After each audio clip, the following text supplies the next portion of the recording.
धर्म हमारा बाप है, धरती हमारी माँ है और धर्म हमारा बाप है।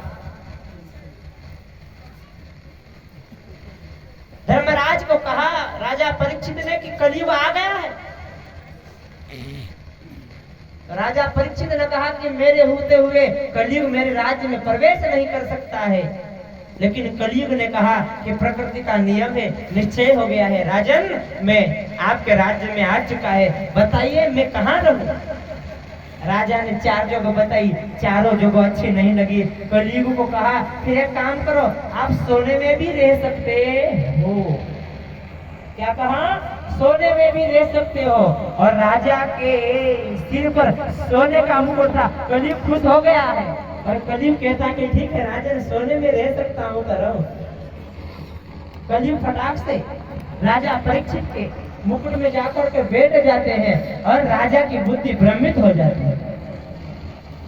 मेरे तो कहने का मतलब यह है कि धर्म धुरंधर ज्ञान निधि कथा राम का गुण।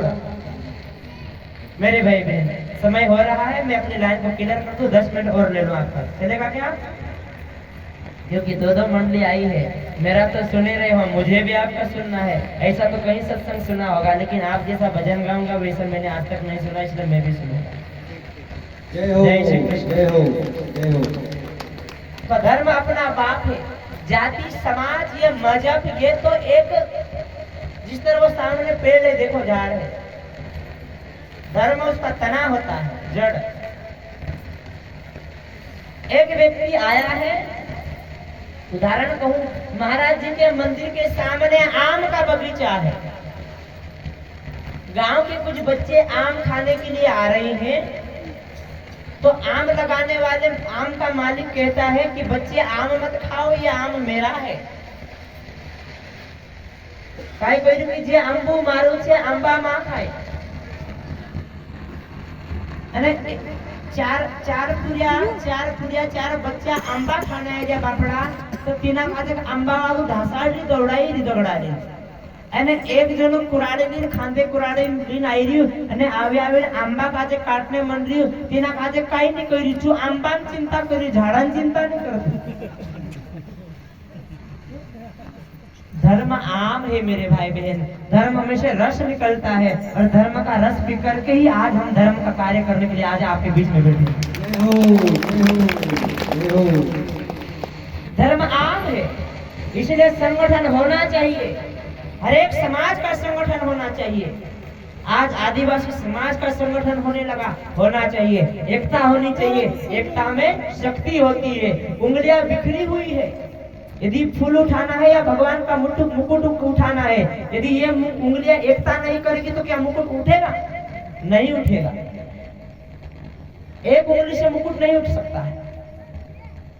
इन उंगलियों को भी संगठन करना पड़ेगा, इनका भी सम्मेलन करना पड़ेगा, इनको भी समरसता बनाए रखनी पड़ेगी, जब जाकर के ये 5 उंगलियां एक साथ आएगी और मुकुट को उठा पाएगी।